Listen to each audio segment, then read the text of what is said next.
King Piccolo Saga Part 3. King Piccolo, we have arrived at our destination.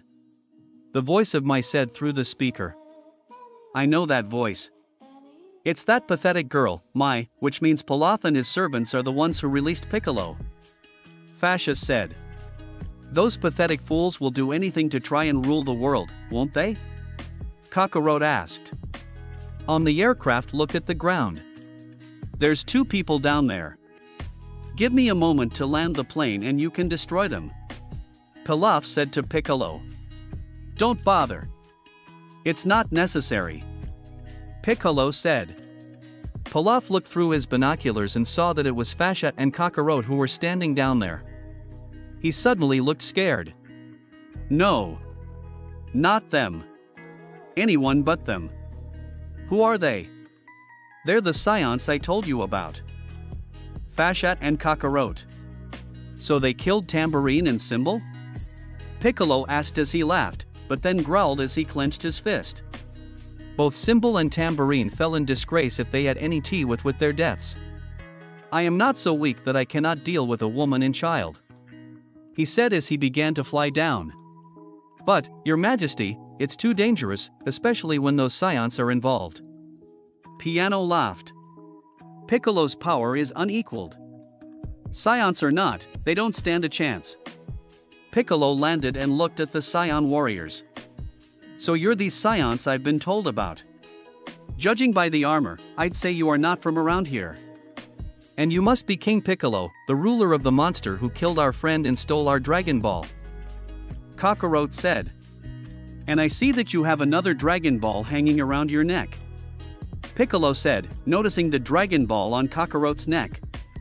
A friend of ours told us all about you. We don't know what you want the Dragon Balls for, but we know what your endgame is. We're not going to let that happen. We'll kill you we killed your spawns. Fasha said. Piccolo chuckled. We will see, Scion. But I doubt it. You two don't know who I am. I am the abomination that haunts your nightmares. Soon you will call me master. That's not gonna happen. Kakarot said. Kakarot, don't underestimate him. He may be old, but even the old ones still have strength. Fasha said, checking Piccolo's power with her scouter. Which was 600. From that, I would say you're a veteran warrior. Good. That means I won't have to hold back against you. Piccolo said. Kakarot ran to the demon and punched him in the face 3 times before kicking him back. Piccolo tried grabbing him, but he wrapped his tail around the demon's wrist and tried to again, but Piccolo got him off before Fasha roundhouse kicked him, knocking him to the ground. Looks like the scions are going to win. It's time to get out of here. Pilaf said. Don't worry. Piccolo can't be beaten just like that. He's just getting warmed up. Piano told them. Are you going to lay there or are we going to fight? Get up, demon. Fasha told Piccolo. Piccolo began to get up. What the 2 of you did was impressive. I had no idea I could be knocked down. It's obvious that my minions were no match for the 2 of you. He set off his GI. You scions are the reason I have exterminated the Martial Arts Society. Anyone with your level of skill deserves to be terminated. Now that I've seen a sample of scions have, I shall do my absolute best to try to keep up. Then let's go. You'll be the perfect sample for a future fight. Fasha said. Piccolo's eyes glowed and orange energy formed around him before he aimed it at the scions, immobilizing them. Now, let's try this once more.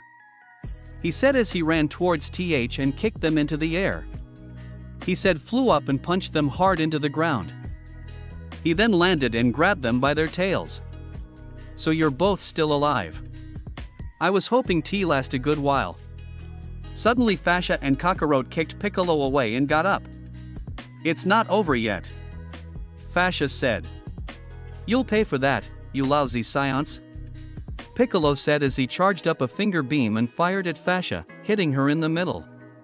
He then hit Kakarot next and began hitting the until he stopped. What's the matter? Have you used up all your power? Well, tough luck. We're just getting started, Science. He said as he ran to them and landed a few blows. They landed a few blows on him before he kicked them back. Despite your shortcomings, you two are defiant. It's been a while since I've seen that kind of spark in a warrior's eye. If Fasha and Kakarot got up and prepared their Kamehameha wave. Kamehameha. They yelled as they fired at Piccolo together, landing a direct hit on him. After the smoke cleared, Piccolo had a few bruises on him. Quite impressive, but I think it's time we say goodbye, Science. Piccolo said as it began to rain. Piccolo landed a few blows to the Science before stopping. I believe we've co-part where you're supposed to beg for your pathetic lives. And no. We'll never give in to you. We Science die as we live, with a good fight. Fasha said. Then die. Piccolo said as he charged his energy. In a few minutes, he threw an energy wave at Kakarot, but before it hit, Fasha threw him into the air, taking the attack. Pico's second energy wave into the air, hitting Kakarot as well, making them both fall to the ground. Piccolo walked up to them and checked for a pulse. No pulse. Looks like they aren't as powerful as I thought. He said as he took the Dragon Ball, flew back onto the aircraft. When the aircraft left, Fasha woke up and got out 2 senzu beans from her armor. She ate one and fed the other one to Kakarot. After a few seconds, they were fully healed. So underestimated him. Kakarot said. Yes. But he underestimated our durability. We'll get him next time, Kakarot, but we'll need some training. Fasha said. Maybe Corinne can help us. That sacred water he had helped us last time, so he must have more. Then let's head to Corinne's tower then. Fasha said as they flew into the air and headed to Corinne's tower. With Rashi, Tien and Kaiatsu after they landed, they found the 5th Dragon Ball. Well, that makes 5, which means there's 2 Dragon Balls to find, and we know that one of them is with King Piccolo. Tien Sai Rashi checked the radar. Well, I don't think we'll have to worry about finding the last 2 Dragon Balls. According to the radar, they're together and heading straight for us. That means King Piccolo has them. It must be him. Tien said. If that's true, we must be on our guard. Rashi said. On Pilaf's airship, Pilaf looked at the weather radar and saw that 5 Dragon Balls were moving. Your Majesty, the 5 Dragon Balls are headed straight for us. Piccolo laughed while looking at the 2 Dragon Balls in his hand. How thoughtful of them to deliver my prize. This day has been fruitful. It has seen the end of the Science and S have all 7 Dragon Balls. Once I have them, eternal youth will be mine. Back with Rashi, Tien and Kaiatsu, all right. We're on an intercept course. Rashi said. That monster. He's mine. I hope that Kakarot and Fasha are okay. Tien thought. Listen to me. We have no chance of defeating King Piccolo with hand-to-hand combat. We must get his Dragon Balls, call forth the Eternal Dragon and wish back all the fighters minions have killed. If Fasha and Kakarot have fallen, then they can be brought back to kill Piccolo. Rashi said. Yes, Master. Tien said. They landed between 2 boulders and Kaiatsu capsuled the plane. Rashi used his energy to make a hole in the ground. Quickly! Bury the Dragon Balls in this hole. King Piccolo find them so easily that way. Rashi said. Kaiatsu quickly put the 5 Dragon Balls in the hole and buried them. All done. All right. Kaiatsu, you hide behind that rock over there. Me and Tien will sneak and get the 2 Dragon Balls while he's not looking. Once we have them, Kaiatsu will bury them, rest and call forth the Eternal Dragon. All you have to say is, come forth, dragon, and tell him the wish. Good luck. Let's get going.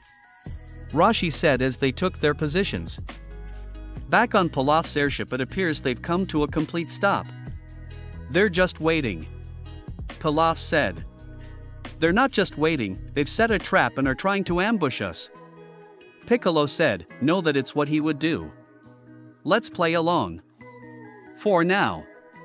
Back with the Earthlings, they were waiting for Piccolo, and Tien spotted an airship coming. "They're here. They're traveling by airship," Rashi said. "There's a chance they might not come down. What if Piccolo decides to keep his Dragon Balls on that ship? Then we sneak aboard and get them. Besides, I'd like to see the view," Rashi said. Pilaf looked through his binoculars but saw nothing. "I don't see them." "That's because they're hiding. They're hoping we come down so they can steal our Dragon Balls," Piccolo said, looking at the 2 Dragon Balls. "Looks like I should keep these in a place," he said as he put the Dragon Balls in his mouth and swallowed them. "I'm guessing that the ugly green one is King Piccolo. It looks like he just swallowed the Dragon Balls," Tien said. "Monster. He's smarter than I remember. The only choice now is to knock him down and pump those Dragon Balls out of him," Rashi said. "We have to fight him head on, Master Rashi," Tien said as he took off his shirt. "That's what he wants us to believe." "No, Tien, you stay out of this," Rashi told him. "No, Master Rashi. I must fight Piccolo," Tien said, making Rashi turn around. "You won't do anything, Tien.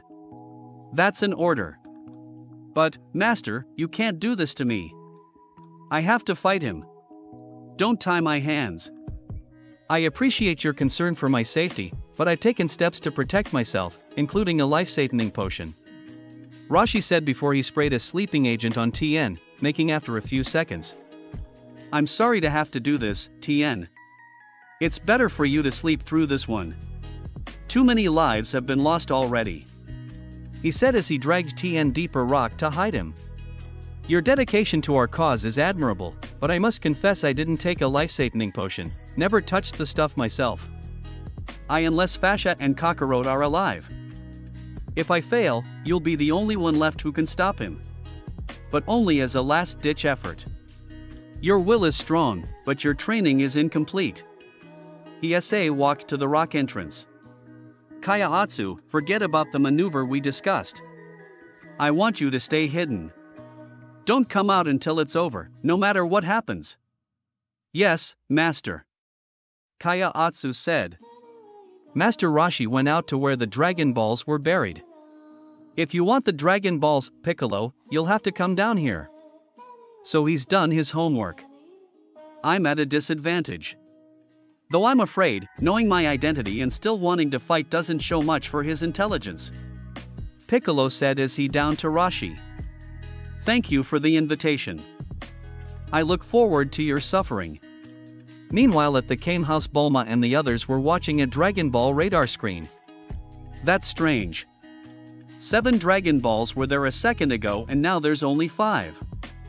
Yamcha said. "That's impossible, unless the 2 have been eaten, which is impossible," Bulma said. "If 7 Dragon Balls are in the same location, it's possible that Master Rashi and King Piccolo are in the same location," Launch said, making everyone worried. Bulma went to the radio and tried to contact them. "This is Kame house. Come in, Master Rashi. I repeat, this is Kame house. Master Rashi. Tien. Kaya-Atsu. Is anybody there?" Response was given. "What if something happened to Master Rashi? If he's defeated, what chance do any of us have against King Piccolo?" Yamcha thought. "Back with Rashi, all of the Dragon Balls I've collected are buried right here," he told Piccolo while pointing at the spot where they were. "You can dig them up and take them away, if you can." Piccolo chuckled. "It will be my pleasure." While this was happening, Tien tried to get up but the potion was too effective. Standing before the might of King Piccolo, "You still why challenge me?" Foolish old man. He must have a death wish to try to challenge King Piccolo in the open like this. Piano said. "Imbecile. Clearly you have no idea who I am, otherwise you'd understand that the path you've chosen is suicidal. This isn't the first time we've met. Monster. Then you must realize that I will soon kill you. I've heard that before." The only one who's going to take a dirt nap is you, unless you decide to play it smart and give me those Dragon Balls. If that was a joke, I'm still waiting for the punchline. Your humor is wearing thin. You want my Dragon Balls? Here. Take them if you can. Piccolo said as he threw up the Drago out of him and held them. Come on. Here's your chance. When Rashi didn't move, Piccolo smiled evilly. So be it. You have succumbed to your fear, old man. He said as he SW the Dragon Balls again. Now die. Piccolo then hit Rashi with a finger beam. Rashi fell, but in a few minutes, he got back up. Fool. Why do you continue to challenge me? Because with you threatening the world, how am I supposed to enjoy my exercise programs? Rashi asked with humor. Piccolo became angry. You human! He yelled as he swapped the wind at Rashi and sending him into a rock, breaking it. Get up! A quick death is too good for you. You're going to suffer beyond imagination. Piccolo told him, making him do just that. So, you think you're a warrior? Then impress me. Fight me, warrior. Show me the power. Piccolo set eye beams at the rocks in front of the old man, destroying them. No? Then allow me. He said as he fired eye beams at the two rocks behind the old man, destroying them also, Rashi's cheek. But he still wasn't scared. Rashi wiped the blood off his cheek. I have no interest in fighting you. You're right, I'm no match for you. You possess power far greater than my own. But with every obstacle, solution. I can still defeat you. Tien knew what Rashi was referring to. Master, don't do it. You mustn't. What are you talking about? Piccolo asked the old man. You know what I'm talking about all too well. I told you this isn't the first time we've met. Many years ago I faced you in battle. I was thinking the day you blinked. Go on.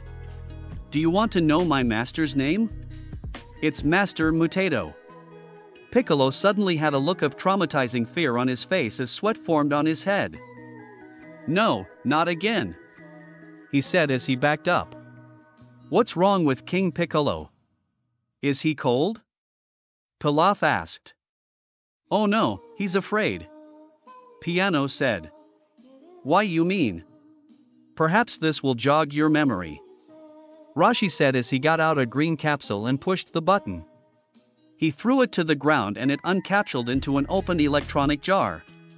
TT the electronic jar. Piccolo said. The evil containment wave. Master, you can't. If you use it, you'll die. Tien said. Yes. You remember that day. The say you were sealed by Master Mutato. And I'm sure that you also remember the special technique that put you there. Rashi said as he prepped gather energy for the technique. The wind began to blow and the ground began to crack as Rashi glowed with white energy, signifying that all the energy was gathered. Piccolo fly up, but Master Rashi held up his hands toward the demon. Evil containment wave. He yelled as green energy hit Piccolo and his body suddenly spun like he was caught tornado as he yelled. He tried to get out, but it was no use. Tien, Kaiotsu, and the other villains were shocked at seeing such power. Rashi looked at the jar and aimed Piccolo. Unfortunately, he missed the jar and Piccolo landed on the ground as the jar flew a few feet away, shocking Rashi, Tien and Kaiotsu but relieving the other villains. I missed it. That was like an amateur. I failed. Rashi said as his life began to ebb away. You haven't won. Your dark dreams will never come true. Somehow, someone will let you see where I failed. Until that day, live in fear. I hope someone pities you, because our Scion warrior friends will not. We're only human, but we will survive.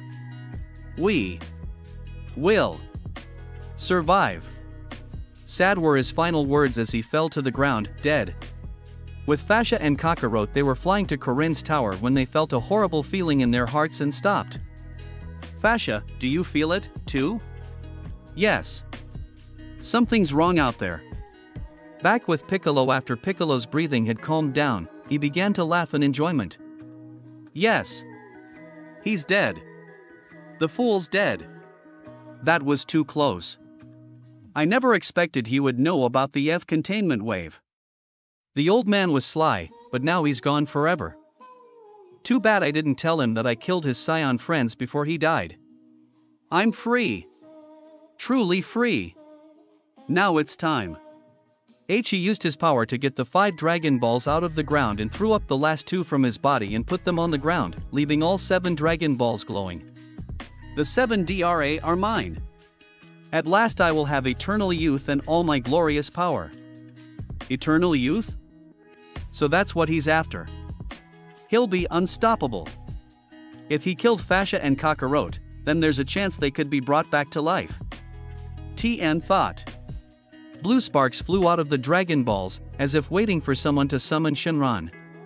Now, dragon, appear before me. Piccolo said, summoning the eternal dragon. The SK turned black and it started to thunder. One of the thunderbolts hit the Dragon Balls and a good light flew out of them, taking the shape of a dragon. In a few minutes, the Eternal Shenron was summoned, surprising everyone. At the Kame house, the 7 Dragon Balls are now gathered together and from the looks of it, someone summoned the Eternal Dragon. Bulma said. Either Master Roshi or King Piccolo. Yamcha said. With Kakarot and Fasha, the sky's black. Kakarot said. Yes. But who's released him? If it has to do with the bad feeling that we've both been having, no doubt it's Piccolo. Quickly, Kakarot, we need to get to Koren and become strong quickly as possible. Back with Piccolo at last. My greatest desire will finally come true. The demon said. Tien knew that there could still be a chance to make their own wish. He then contacted his friend telepathically. Kaiatsu, can you hear me? Yes. I can hear you. We have to do something. I'm losing consciousness because of a sleep potion Master Roshi gave me. Now, before King Piccolo makes his wish, I want you to make your own. T-Dragon to bring everyone that Piccolo and his minions have killed. If it works, our friends and the other fighters will come back to life, including Master Roshi, Krillin, even Fasha Kakarot. Right. I'll do it now. Kaiatsu said. I shall grant you one wish. Tell me what it is you desire. Shenron said to Piccolo. I wish for dash, but suddenly, Kaiatsu jumped from his hiding place and proceeded to tell the dragon his wish. Bring back everyone that Piccolo and his minions have dash, he tried to wish but Ju was about to finish, Piccolo blasted an energy wave at him, hitting him. Kaiatsu fell to the ground as his hat came off. He raised his head up. TN. Sadly, that was his last way he died. Kaiatsu. No. No, not him. Tien thought, not believing that his best friend could be gone. I despise uninvited guests. Piccolo said. What do you wish for? Shenron asked Piccolo. I wish to never grow old again. Grant me eternal youth. Can you do this? As you wish. Shenron said as his eyes glowed. White energy surrounded Piccolo. His arms and chest muscle mass grew to their prime and his skin began to change, making his wrinkles disappear and become bright green patches on his body turned from dull orange to pink in a few seconds. The transformation was complete. It worked.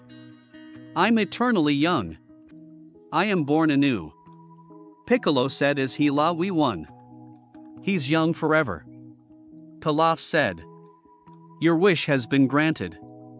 I take my leave. Shenron said. There's one more thing you can do for me. Piccolo said as he fired a ki blast from his mouth, hitting Shenron and making him roar in pain. The eternal dragon exploded as the balls turned to stones, much to Tien's horror. One of Shenron's legs landed at Piccolo's feet and disappeared as the sky turned back to normal. They are nothing but stones now. Dragon is dead. My enemies are dead. No one will ever challenge me again. Ha ha, it is perfect. I have been reborn. I feel invincible. At the Kame house it's gone. The signal just went dead. Bulma said, noticing that the Dragon Balls weren't on the radar anymore. So what explanation are we looking at? Launch asked. The most positive one is that Master Roshi managed to call the Eternal Dragon before King Piccolo. If he did, then the fighters he killed are revived.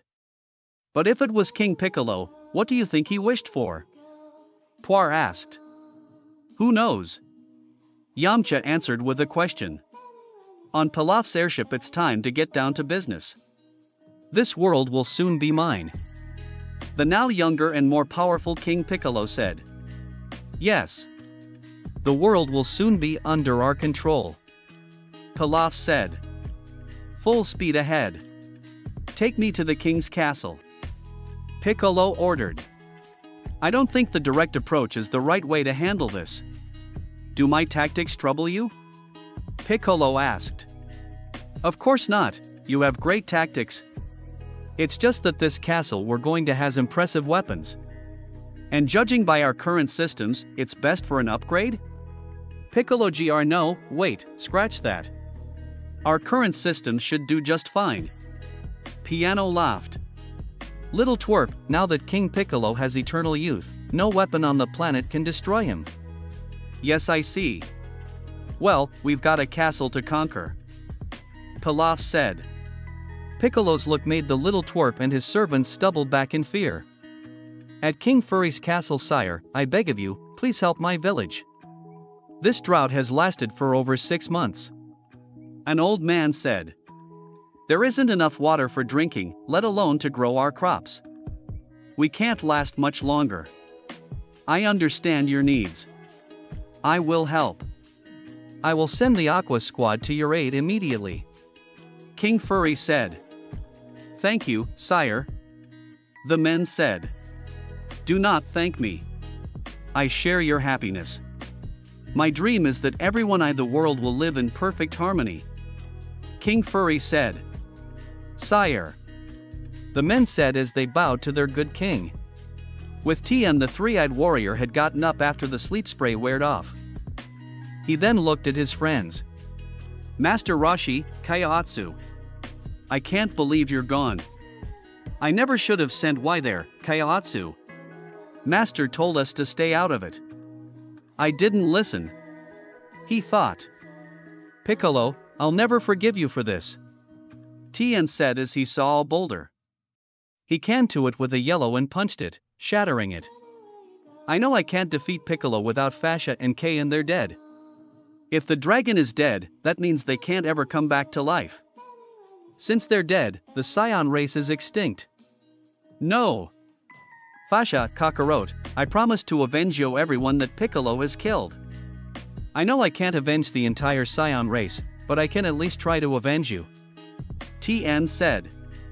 He suddenly remembered what Master Roshi tried before he died. The wave. If only I could use it.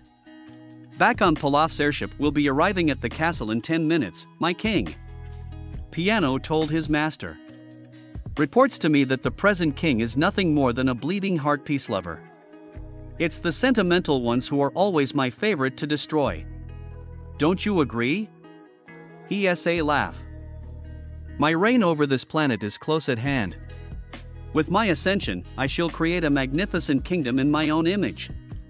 However, before I can rebuild, I must first tear do. I would like to congratulate you on your conquest. I would also like to say that, given our successful coup, I'd like to renegotiate. Pilaf said. As you wish. Piano, go to the operating room and take the wheel. Send our other guests up here. Piccolo said. Piano did as ordered and the elevator brought him down and Mayan Shu up. Might I ask which part of the world is mine? As much. As much as you can carry on the way down. Pilaf and his servants looked nervous. What do you mean on the way down? Isn't it obvious? We're having a falling out. Literally. But, Your Majesty, this is a terrible misunderstanding. We worked so hard for you. Don't forget that I'm the one who freed you. I'm your savior. You're nothing but a clown surrounded by amateurs. Have to completely agree with him on that one. No, please. Give me another chance, I beg you. Quit sniveling. You're the one who wanted to renegotiate. Piccolo said as he took them outside. They looked down, afraid. You know, I'm really good at windows. Pilaf said, trying to get him to reconsider. Piccolo just blew them off the airship, where they landed hard on ground. Fortunately for them, the fall didn't kill them.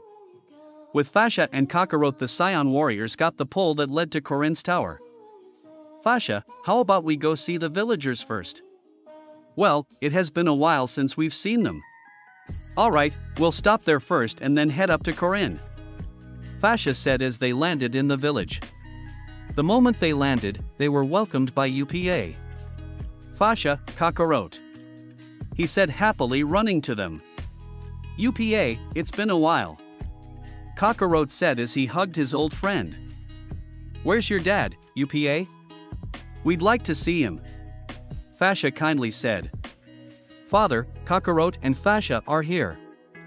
UPA called. UPA's father walked up to them. Hello, my Scion friends. It's been a long time. On Piccolo's airship it begins. Let the flames of chaos burn the earth until all I see withers and dies. Ha ha ha ha ha. Piccolo said with an evil laugh. King Piccolo Saga Part 4. On Piccolo's airship, Piano brought the Earth sensor down and informed Piccolo of Earth's locations. Presently, the world is divided into 43 sectors and each one is ruled by a king. We are on the way to the eastern sector, home of King Furry.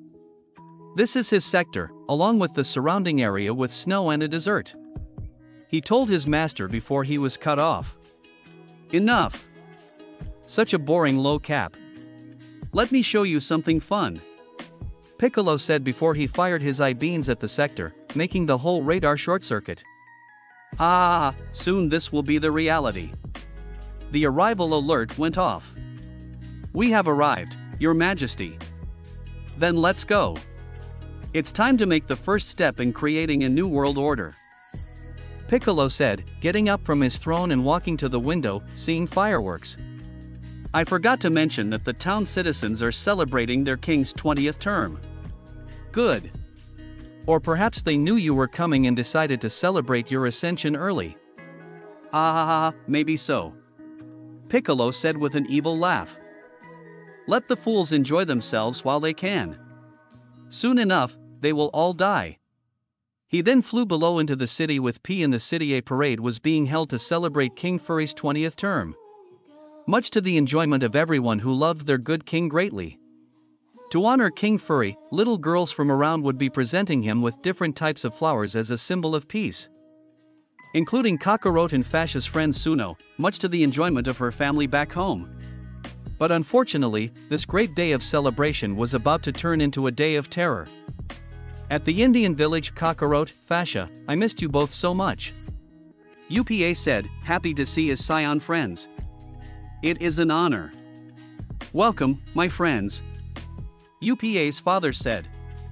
Since you guys left, I've been taking combat lessons from my father. One day, I'll be a strong warrior, just like you. UPA told them. I'm sure you will, UPA. Kakarot said with a smile. Tell me, what brings you both back here? We need to go to Corinne for training. There's a new adversary that beat us, and he needs to be stopped. Fasha said. But, Fasha, if this adversary can beat you and Kakarot both, shouldn't you be resting? UPA's father asked. No. This adversary is King Piccolo. His minions killed one of our friends and some of the greatest fighters on the planet, and it's only a matter of time before he tries to take OV planet like he did many years ago. Kakarot explained. And as you both know, we Scions become stronger with each battle. But we'll need training if we are going to stop Piccolo before more innocent people die. Fasha said.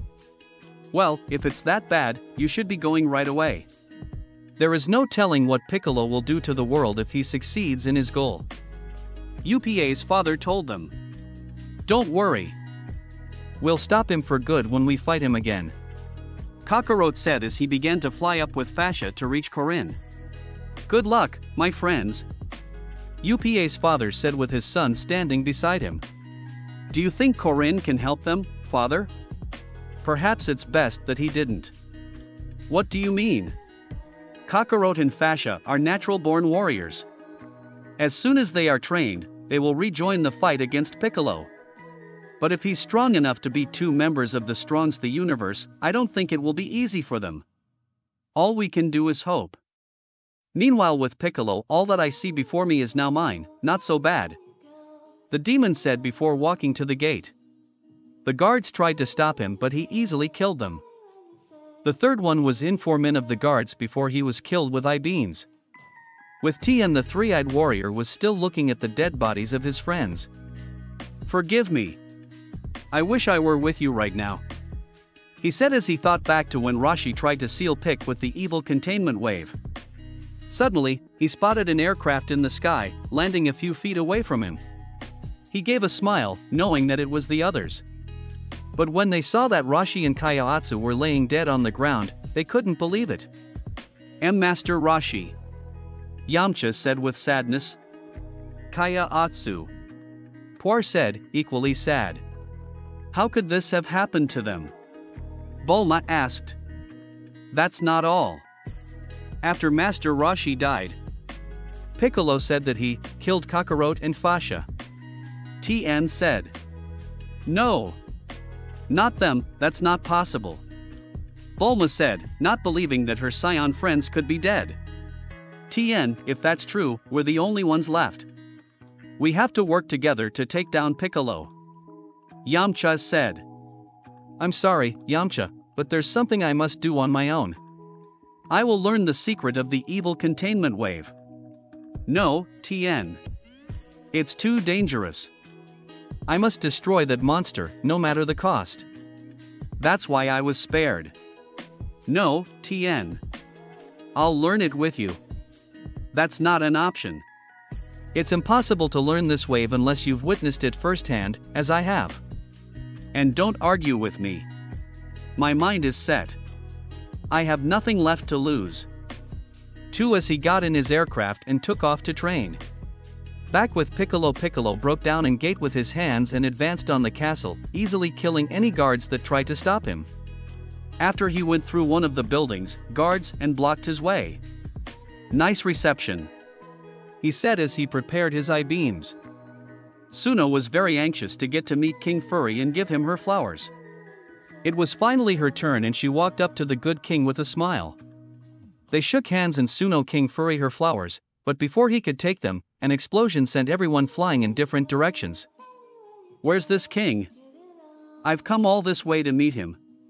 I'm beginning to think he's avoiding me, Piccolo said as he advanced further, unknowingly passing the king. Sire, I have to get you out of here, Furry's first officer said. No. I will not flee while that creature wreaks havoc on the city. The people are depending on me, King Furry said, concerned for his people than his own life. Sire, it's my job to protect you. You can't help the people if you're not here to lead them, the first officer told him. The strongest of the guards got the rubble off them. I'll keep them busy while you escape, Your Majesty. Be quick, the first officer told him. Piccolo entered another building and was greeted by the strongest of the guards. Hold it, he told Piccolo, not knowing who he was. Are you the welcoming committee? Afraid not. I handle the goodbyes. You're fairly adept when fighting machines. How about pure muscle, you green freak? I thought you'd never ask. But rather than fight, why not work for me? You could shine my shoes, big boy, Piccolo said. Enough. Either you surrender immediately, or I'll do my worst. Surrender? Why should I surrender? You're the one who's losing all his men. Now tell me, where's the king hiding? Piccolo demanded. Forget the king. Settle for my fist. The guard yelled as he tried to punch Piccolo, but he easily caught it. My, is this how we throw punches? Piccolo asked before back punching the guard into the wall.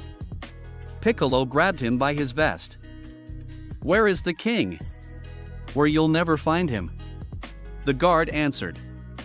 "We'll see," Piccolo said before he drove his hand into the guard, killing him.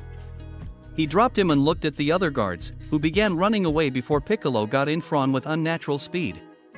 "I hope you have a better answer." "Sire, these guards were decoys. The king is escaping in his ship," Piano informed him. King Furry looked at the carnage that was done on the city as he tried to escape. Unfortunately, Piccolo easily flew up to them and landed on the ship. He then kicked the cock off the ship and looked at the king. "Well, how disappointing. I came here searching for a king and found a coward." "Don't talk about the king like that, you animal," the first officer told him, defending his king. "Wait your turn," Piccolo told the officer. "My name is King Piccolo and you are hereby relieved of your command. I am your ruler now." "Not today, you monster," the first officer said as he tried to shoot the demon, but the bullets didn't even harm him. "You must be the king's first officer." "Sorry, but I've already got one of those," Piccolo said as he grabbed the officer by the head, holding him to drop him to the ground below. "Stop it. Let him go this instant." "It's me you want," King Furry said. "That's true. Good point. You're free to go," Piccolo said before he dropped the officer, making him fall to the ground, killing him. "No!" Furry yelled. "You are a monster. I honored your last request as king. Do what you want with me. I won't fight, but leave my people alone," Furry told him. How touching, a king sacrificing himself for his subjects. However, you're hardly in a position to plead for anything. It's not you I want, it's your kingdom. There is one thing you for me, you are to announce that the entire world is now under the command of King Piccolo. You're mad. I would never help you enslave my people. Furry said, definitely. Piccolo chuckled. Mad? On the contrary, I've never felt better. I'm glad you disagree.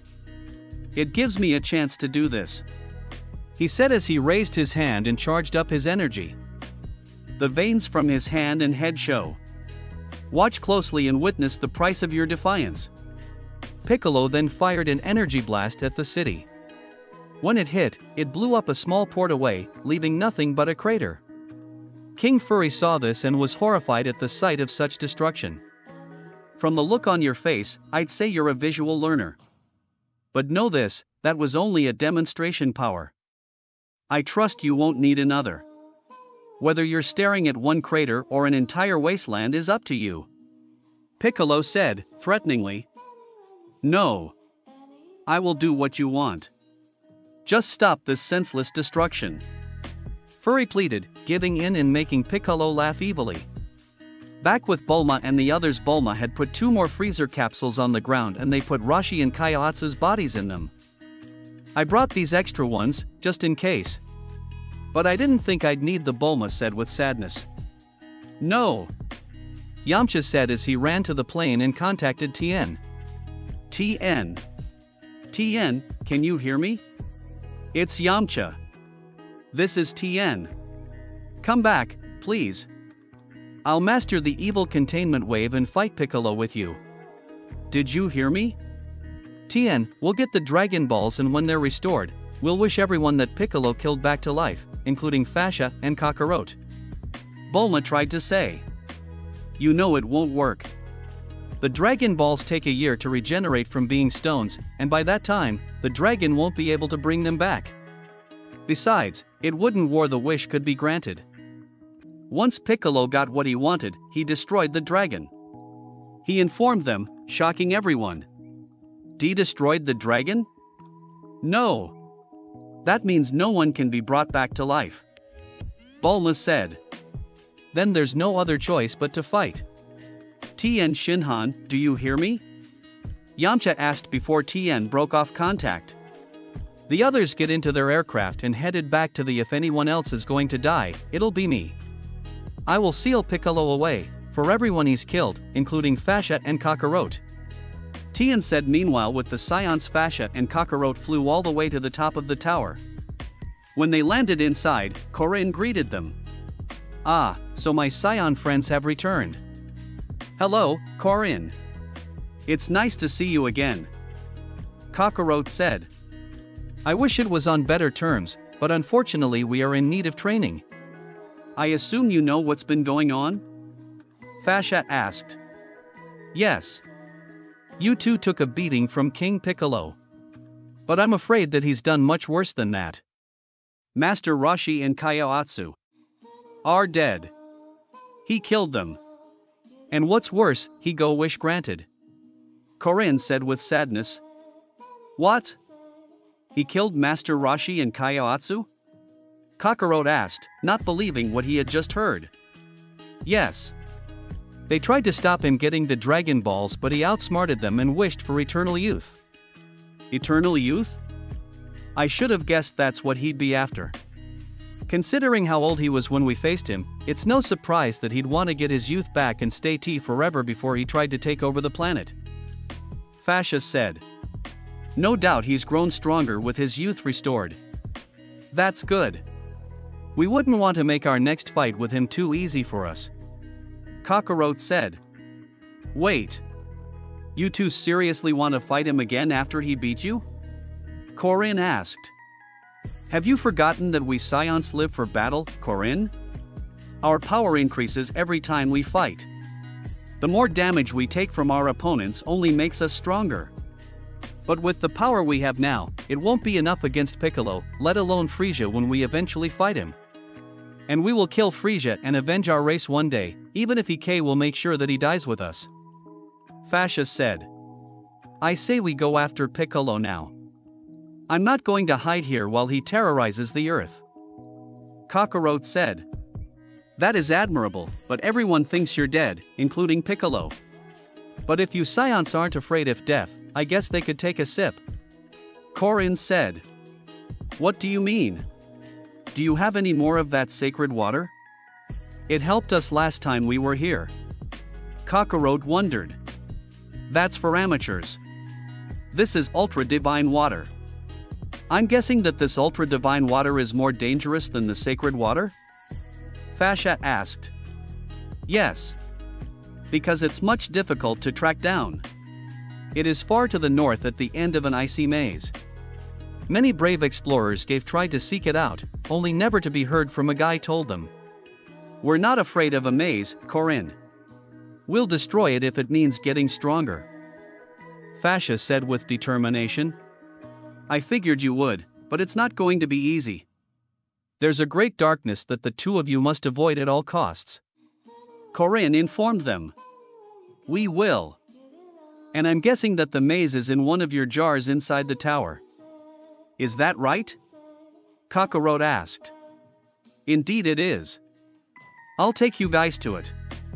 When your journey is complete, come back to the door and fly back up again," Corinne said as he took them inside the tower and showed the pot that contained the maze and the water. Corinne opened it and they jumped into the pot and began their journey. The maze was cold, but the Scion warriors braved it, while they encountered an ice monster that couldn't be destroyed by the Kamehameha wave. They ran and followed an ice slide, eventually landing in darkness. After facing an illusion friends, the darkness showed them the water, but warned them that if they were to survive it, they would need to be mentally and physically strong. After that, they both took of the water. They suddenly began to feel agonizing pain that almost killed them, but thanks to their Scion durability, they managed to survive the water.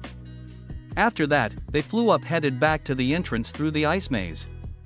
Meanwhile in the city, Sonu was helping another kid with her grandmother. "Grandma, please hold on.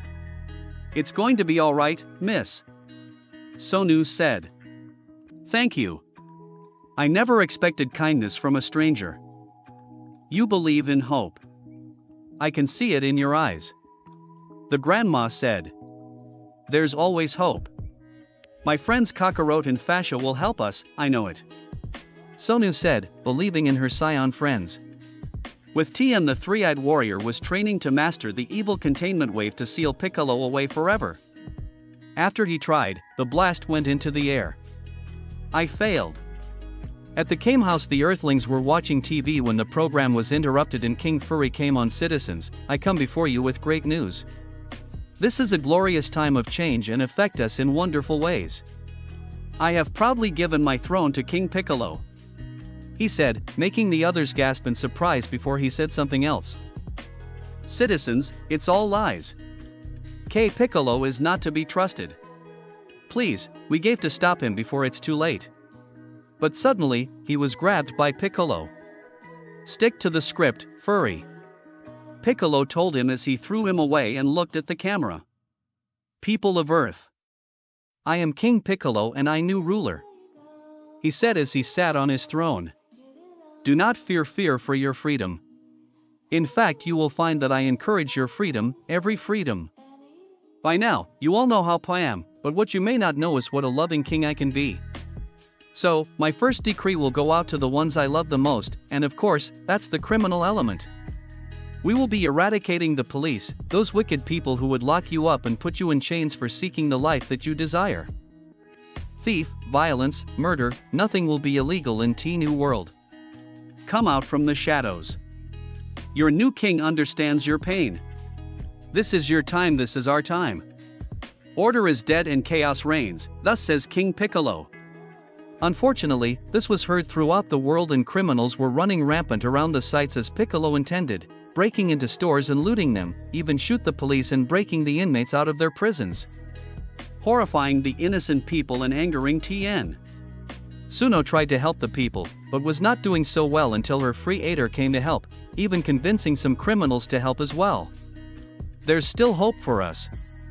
The evil containment wave can stop Piccolo if Tien masters it, Launch said. But don't you remember what Master Roshi said? Anyone who uses the wave will die, Yamcha said. With Tien, the three-eyed warrior was still training to master the evil containment wave. After concentration, he fired the blast into the air and successfully aimed it into the electronic jar. ID mastered the wave. He then read everything and began to fly to King Furry's city. Tien, are you there? Yamcha asked through the radio. Yes, I'm here. Tien, where are you? Launch asked. I'm off to give our new king with a gift for his coronation. Then that means. Yes. I've mastered the evil containment wave. Tien, I'm so proud of you, Launch told him. Don't be. This isn't about me. This is about the bad things in my life that made me no better than King Piccolo. This is about atonement, and I hope that's enough. If I see the heaven, I'll give them your love, if heaven would accept me into its paradise. I hope that Fasha and Kakarot have earned their place there. Goodbye, my friends, Tien said as he contact. With Kakarot and Fasha, they got past the maze and saw Korin, who used his power to pull them out of the pot. Once outside, they felt something. Welcome back, guys. How do you feel? We feel stronger than ever. But there's also something else, Kakarot said. Yes. We can sense where Piccolo is. It's like we're sensing his power level, Fasha said.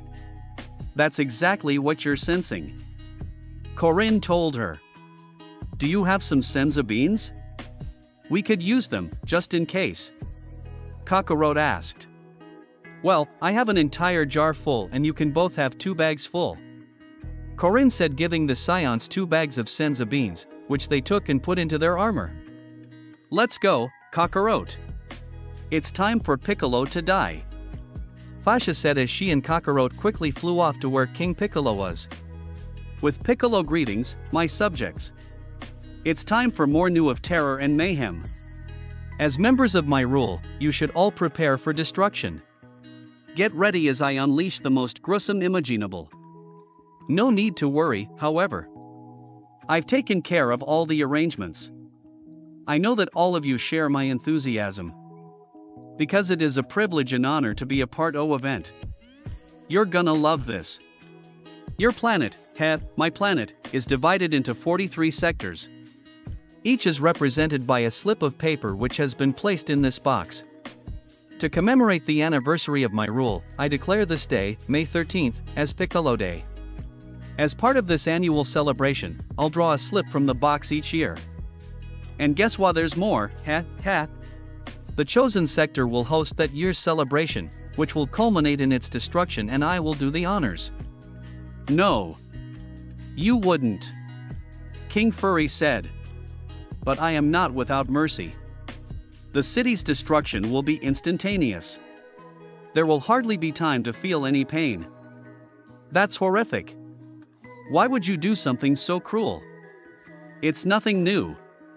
This world celebrates occasions with explosions in the sky. Mine are just a little more dangerous. Besides, I can't wait to see the look of terror on people's faces, ha ha ha. That maniac. Yamcha said. He's an A1 sicko. Launch said. Don't worry. This is meant to be happy fun time. The drawing will only be held once a year. That means if you're lucky, some of you may live another 43 years. Ha ha ha ha ha, or ha ha ha ha ha. But seriously, I wish to maintain an open dialogue with my subjects. So, if, for any reason, you're displeased with my plan or any of my policies, please feel free to visit. My door is always open. Tell me what's on your tiny little minds, I'm here for you. And once you've unloaded all of your emotional baggage, I promise to remove your TRO permanently. Meanwhile, with the Ox King and Chi-Chi Daddy, I'm so scared. Please say you'll defeat him. Please say you'll save me from that evil King Piccolo. Chi-Chi please to her father. Well, sweetie, Daddy wants to defeat that monster, but it's impossible. No one in the world can defeat that beast.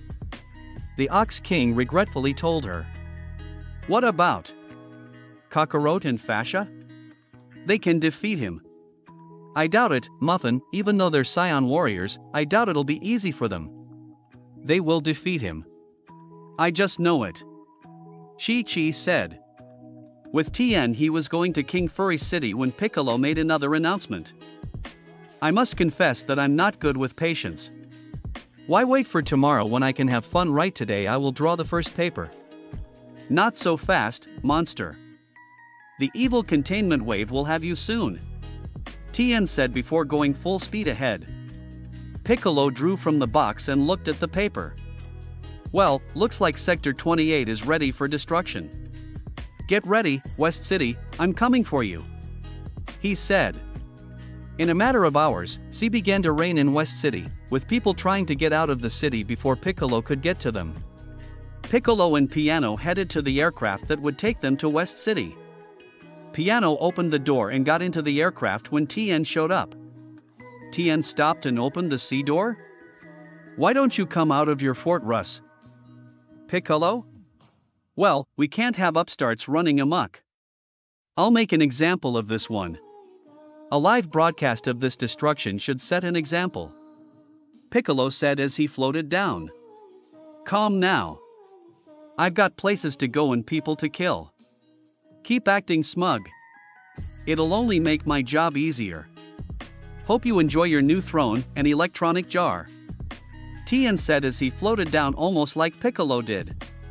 You should know that it'll take more than a landing to defeat me, boy. Piccolo said. Please. I'm surprised you can walk upright. Tien said as he tried to walk 5 feet in front of him to use the evil containment wave. You think you're better than me, I'll give you a competitor that should give you a challenge. Piccolo said as he laid an egg, but with eternal youth, it was much easier. A hatched, traveling a dark green-skinned sumo-type fighter. Your name shall be Drum. Your purpose is to teach this one a lesson. King Piccolo Saga Part 5. As Tien was standing in front of Drum, he looked at Piccolo. I don't have time to play with this guy, I've got to get to Piccolo. Just a little further and I can use the evil contain wave. He thought as he jumped over Drum, but the demon got back in front of him. Tien tried to get past Drum but he blocked his way each time. What's wrong? Can't you see me? I'm right here. Drum said. Fine. If I have to fight you first, so be it. Tien said as he threw a punch at Drum, but he blocked it and tried to punch the three-eyed warrior, but he grabbed it and tried to deliver the stomach, but he teleported and deliver 4 hard blows to Tien. He's no match for my warrior, Piccolo said before Tien rushed to Drum and hit him in the face with his head. But it didn't seem to hurt him. That was a new experience. Now it's my turn, Drum said. I can't believe his speed and strength. He's virtually unstoppable and he's only an underling. I'm wasting too much time and energy on this buffoon. If this keeps up, I'll run OU energy before I can attack King Piccolo, Tien thought. Meanwhile, with Fasha and Kakarot, the Scion warriors were flying to King Furry City in order to fight King Piccolo a second time.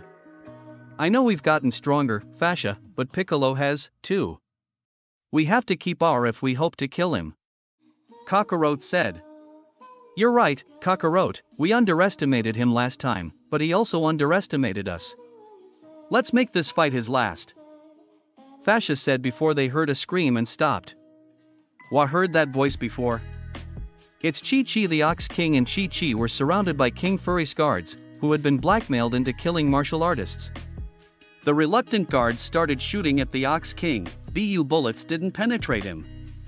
Chi-Chi used the blade on her helmet to slice through the guns as the Ox King used his axe to slice through the rest of the guns. One of the guards uncapsuled a rocket launcher and aimed at the Ox King, making his daughter scared. Fortunately, before the rocket could hit him, the Scions got in front of it, but the blast did them. Kakarot, Fasha, Chi-Chi said, happy to see her Scion friends. I knew you guys would come to our rescue. You've certainly grown since we last saw you, Chi-Chi Fasha said. Excuse me, you two, we're kinda busy, one of the guards said. You guys are working for King Piccolo, aren't you? Kakarot asked. Yes, but reluctantly. If he don't obey his orders, he'll destroy us as well, the guard said. How pathetic, you value your own lives over the life of your king and city?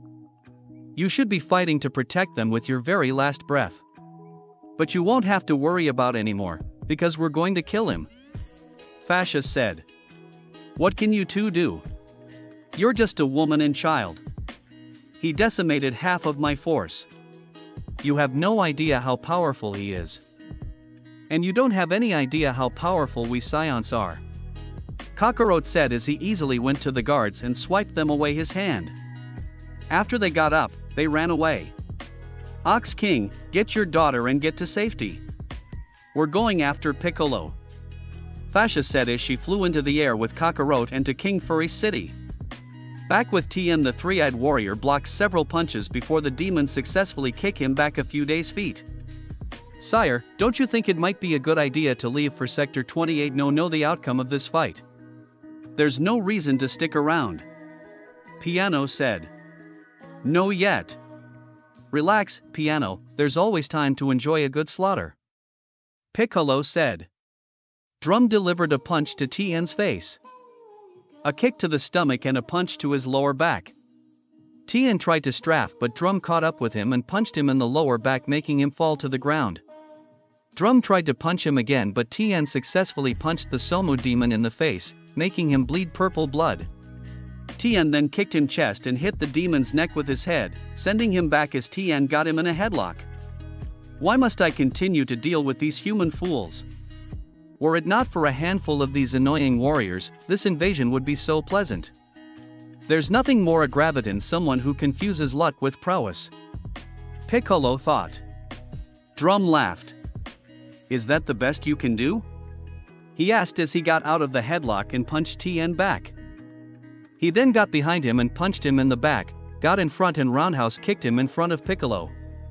Piccolo chuckled. Time to go, he said as he began to walk away. Piccolo, Tien said as he got up. I'm not done yet, he said as he uncapsuled Rashi's electronic jar, making Piccolo look at it in traumatizing fear. Tien then prepared to use the technique. Evil Containment Wave. He yelled as he fired the wave at Piccolo, but Drum got in front of his master just in time to get caught in the wave instead. Okay. Fine, I'll finish you first, Tien said as he aimed Drum at the jar, but Piccolo jumped back and fired a finger beam and destroyed the jar, making Drum land on the ground. But Tien was it appears Drum's interference with your evil containment wave not only saved my life, but yours as well. Piccolo said as Tien fell. Finish him off and make it as painful as Piccolo told Drum. Drum approached Tien and went for a killing blow, but before he could land it, he was kicked away, shocking Piccolo. Tien opened his eyes and saw none other than his scion If Fasha and Kakarot. I must be dreaming, he said, not believing what he was seeing could be real. What? The scions? Piccolo asked, not believing that the scions could still be alive. Kakarot. Fasha, you're both alive. Tien said. Hello, Tien. I wish the circumstances were good, but it's great to see you again.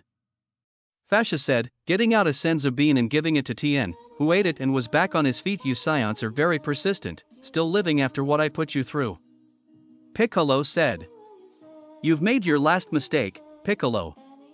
That beating you gave us only make us stronger. Now you'll pay for what you've done to this planet and our friends. Kakarot said. We've heard that you've gained eternal youth, Piccolo. That means we won't have to hold back against you. Fasha said. Yes. That means I'm somewhere between invisible and immortal. Piccolo said. You're finished, Piccolo. My scion friends have become even stronger. Tien said with a smile. You two aren't going anywhere, scions. No one treats me like that. Drum said as he got up and cracked his knuckles. The scions turned to Piccolo's underling. Shut up, fatso. Fasha said as she and Kakarot jumped up and kicked him in the neck with their increased speed, killing him and show Piccolo. Well, that was incredible. Their speed appears to have increased, but what can I expect from the last survivors of the most powerful race in the universe? Tien thought with as of all people, I never expected to see you scions again. You both dare to get in my way again? Piccolo asked, getting angry. Indeed, Piccolo. We told you, the pain you dished out to us only made us stronger. We won't stop until you're dead. Kakarot said. You two think you can stop me? Bigger and smarter lighters than you have tried and failed. As much as I would love to prove your boosting wrong, there are people awaiting their destruction in West City. This will have to be a quick demonstration of my power. I apologize. Piccolo said as he tried to knife hand the scions, but they blocked them, shocking in piano, but making Tien chuckle. Piccolo tried to punch them, but they caught his hands and threw him into one of the buildings. What in the world is making all that noise? King Furry asked before one of his guards ran in. Sire, it's King Piccolo. I figured as much. What has he destroyed this time? He hasn't destroyed anything. Sire. He is fighting a woman and child, and he's losing. The guard said as they ran out of the room to watch. What have you two done to him? Piano asked in fear. Shut up, dinosaur. Kakarot said before he blasted the dinosaur, killing him. Piccolo got back up and looked at the warriors. You insolent scions. Now you've really made me mad. He said as he fired finger beams at the scions, but they blocked every them, with King Furry watching. Piccolo jumped into the air and came back down while fired an energy wave from each hand, but they jumped out of the way. Piccolo fired 2 MO waves at them, but they blocked them, sending them back until they righted themselves, front flipped in front of Piccolo and got into a battle stance. You filthy scions. Piccolo said. Astounding. They blocked every blow Piccolo threw at them. Tien said, surprised at his scion friends. This can't be happening. This can't be true. Piccolo said. Kakarot told you that the pain you dished out to us only made us stronger. It's part of our scion DNA. Every wound we take from strong opponents only makes us more powerful, Fasha said. I am possible, but maybe that little advantage could be of use to me. For that, I only need one of you alive. I think the child will do. Fortunately, I haven't begun to show you my power. Piccolo said. You've hurt innocent people and killed 2 of my friends. You'll pay for all you've done, both past and present. Kakarot said. Their eyes, so full of hatred. They think they can beat me? Little do they know how horrible I can be. Piccolo thought before the Scions teleported in front of Piccolo and Teen punched him in the face, sending him falling to the ground. King Furry cheered. Get him, whoever you 2 are. Do it for the world. We're all depending on the 2 of you. He thought. Piccolo got up and looked at the Scions with anger. Prepare to die, Scions. The 3 warriors rushed at each other and the Scions dodged a blow from Piccolo before teleporting times as Piccolo gave chase. Kakarot then tripped Piccolo but he kicked Fasha away before the female Scion backflipped, rushed to the evil demon and kicked him in the chest, him stumble back in pain. Kakarot kicked the back of Piccolo's left leg and the Scions delivered several punches to the demon's back and chest before Piccolo got free and flew air. The Scions followed him and Kakarot elbowed Piccolo in the chin before Fasha kicked him in the chest and kicked him down before Piccolo landed on his feet with the Saya landing a second later.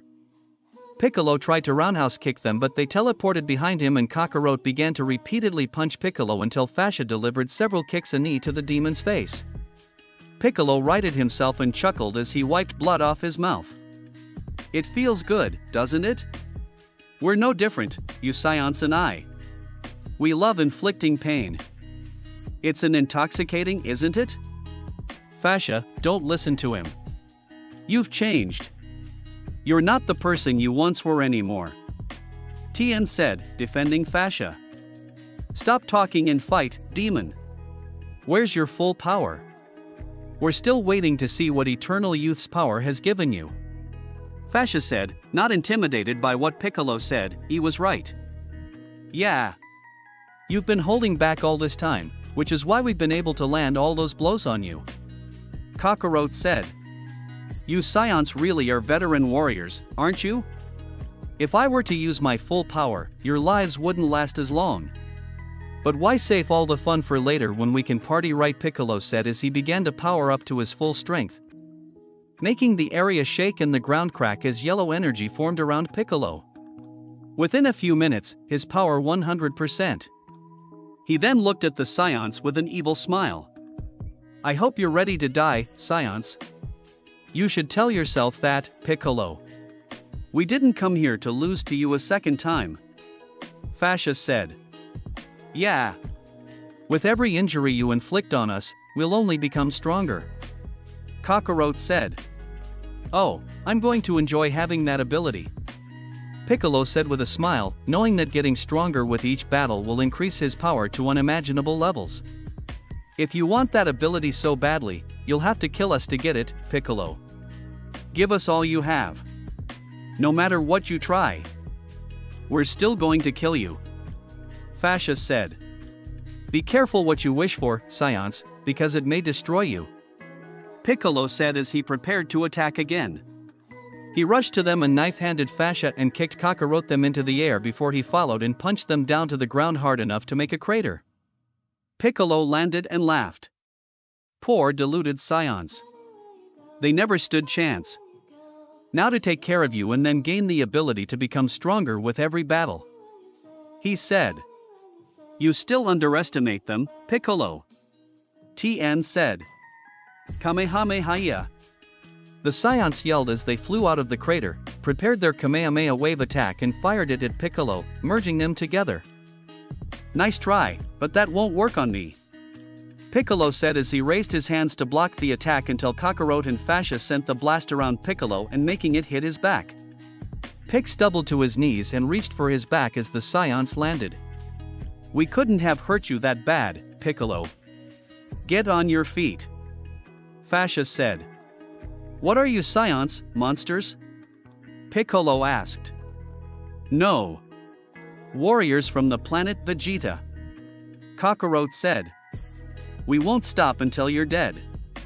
Fasha said. Mark my words, you won't be so lucky this time. Piccolo said, getting into a battle stance. Kakarot rushed to the demon and landed a few blows on him before he hit him on th with his tail. Piccolo punched him away but Kakarot flipped from Piccolo as he gave chase. Kakarot got out of the way as Fasha got down low and landed a kick to Piccolo's chest. Defiance traded blows with Piccolo until Kakarot landed several punches on the demon's midsection before he kicked him in the face. Fasha then landed 2 roundhouse kicks to Pi chest and face, sending him back a few feet. "Your Highness, we must get you out of here. Now is a good time to go," King Furry's guard told him. "I refuse to leave the castle," Furry said, not wanting to abandon his people. "But sire, something terrible could happen to you. You're in danger if you stay here," the guard urged. "Very well," Furry said reluctantly. "But what about all those people out there? I can't just leave them behind. I wish there was something I could do about this." Piccolo and the Scions traded blows until Fasha elbowed him in the face, sending him to the ground. He then got back up panting while the Scions did the same. "Yes. Fasha and Kakarot have won. Piccolo can be defeated," Tien said. Meanwhile, with Bulma and the others, they were flying to King Furry's city while watching the news to be informed of what was going on. We bring you a live broadcast of 3 people surrounding King Piccolo. We have updated information on who they are. One of them is a bald young man, the 2 others are a woman and child that strangely have tails. Could it be them? Kakarot and Fasha? Bulma asked, knowing that the tail description could only be her Scion friends. Kakarot and Fasha? But Tien said that Piccolo killed them. Yamcha said. Maybe Piccolo wasn't through enough when he defeated them the first time. Fasha told me that Scion durability is far greater than almost anyone in the universe. If that's true, they're stronger now, Bulma said. That also means that King Piccolo is in for the fight of his life, Yamcha said, knowing that his Scion friends will give Piccolo what he deserves. Back at the battle, Fasha threw Piccolo through another building and the Scions ran to attack him again. Piccolo got up and threw a piece of the building at Kakarot, but Fasha destroyed it, telepo behind Piccolo and kicked him towards Kakarot, who punched and elbowed him in the face. Piccolo fired I-beams at Fasha, hitting her in the knee, rendering it useless. Fasha! Kakarot yelled before Piccolo took advantage of the distraction and fired an I-beam at Kakarot's arm. Ha ha ha ha, without the use of those limbs, you're both crippled, Piccolo said.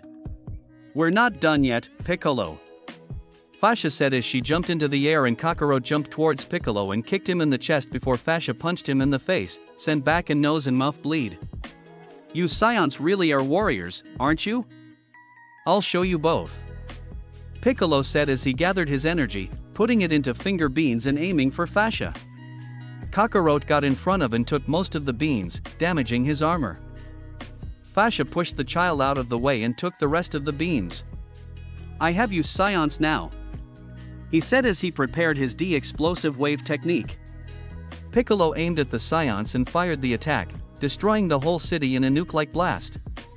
Fortunately, King Furry made it out in time but was devastated at the loss of his castle and city. When the smoke cleared, Piccolo looked around and saw that the Scions were nowhere to be seen. Ha ha ha ha ha, at last, they are dead. There's no one left who can stand to my power. Wait, I can feel their spirits, he said as he looked up and saw that Tien had got his Scion friends into the air to avoid the blast. Rah, your friend's effort will be in vain. Tien landed and Fasha looked at him. Thank you, Tien.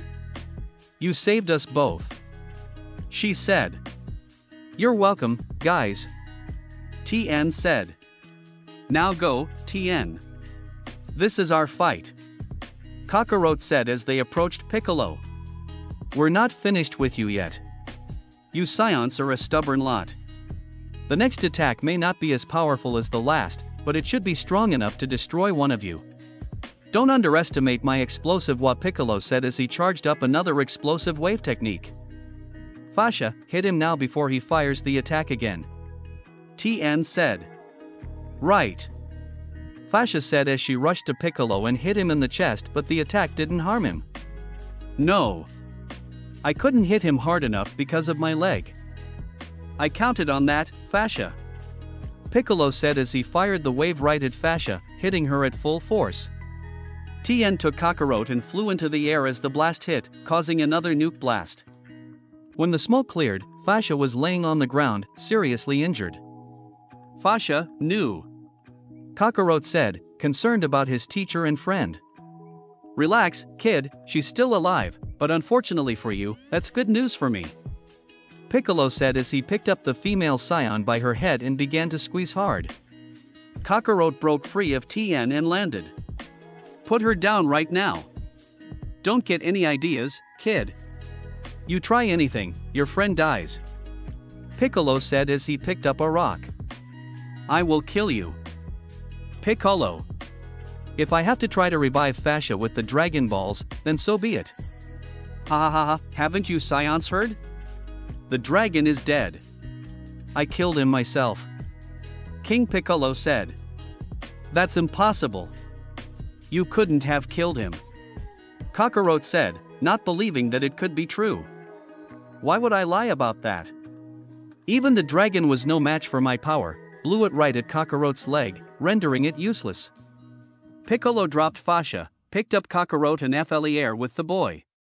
When he was far enough, Piccolo began to punch him repeatedly until he delivered one hard punch to his chest. I believe I said something about gaining the become stronger with each battle. Well, now I will make good on promise. He said before conjuring up a syringe, putting the needle inside Kakarot's neck and filling it up with high all the way. When that was done, Piccolo took the needle out and injected himself with Kakarot's scion blood. Ha ha ha, now I have the ability to become stronger with every half. You scions should feel proud. With eternal youth and the scion ability to become stronger with each battle, I will become the ultimate warrior. Now you both die. He is prepared to finish Kakarot off. Tien approached Fasha and kneeled down. Fasha. Fasha. Piccolo has Kakarot, he's killing him. Please, you have to save him. Fasha, please, do it for Bardock. You made a promise to take care of Kakarot. You made a vow to avenge him. Planet Vegeta and the entire Scion race by killing Frieza. ABD, that won't happen without you or Kakarot. He said. Fasha began to see Planet Vegeta, Bardock, her friends from both her old crew, and the ones that Piccolo killed and the entire Scion race in her mind, telling her to keep fighting sake of all of them. Fasha suddenly woke up and looked at Piccolo. Piccolo, let him go. She yelled as she used her good arm to charge up a Kamehameha wave and you sent her into the air. What? Piccolo yelled as Kakarot suddenly kicked him in the face, making the demon drop Kakarot. He then saw Fasha come at him with all her power into the Kamehameha W. Good luck, Scion. I'll block it. He yelled as he got into a blocking stance. Fasha continued to come at Piccolo while unknowingly harnessing the power of her ape form while not changing. She stopped and aimed at Piccolo's chest, firing the attack. In an explosion of power, the blast went straight through Piccolo's chest, making him yell in pain as his entire chest was destroyed. When the energy stopped, Fasha began to fall. Into hell painfully, Piccolo. She said with a smile, knowing that she'd avenged everyone that Piccolo killed. Piccolo touched his fatal wound. I don't believe it. She blasted right through me. How could they defeat me like this? He said as he chuckled. So I underestimated their Sai strength. They've won for now, but my legacy on this planet will survive. Piccolo suddenly began to birth his final egg and spat it out to make it fly far away from here. Piccolo, good luck, my son. Get revenge for my demise. Destroy all of my enemies. Become the most powerful demon prince all. Those were his final words before he writhed in AG before he finally exploded, killing the Demon King Piccolo forever. Tien saw his Scion friends falling and quickly jumped into the air. He quickly caught Kakarot first, put him down and jumped up to catch Fasha, which he did. Once they were the ground, Tien got out 2 senzu beans and fed them to Kakarot and Fasha, healing them almost instantly. They sat up and looked at their three-eyed friend. Thank you, Tien. Your words gave me the power I needed to save Kakarot and put an end to that demon, once and for all. Fash, you're very welcome, Fasha. If you guys could kill Piccolo, then there's no doubt in my mind that you'll both have the power to avenge your home planet Vegeta and your E-warrior race. Tien said. Thanks, Tien. Fasha, did you hear what Piccolo said to me before he tortured me in the air? Kakarot asked. Yes.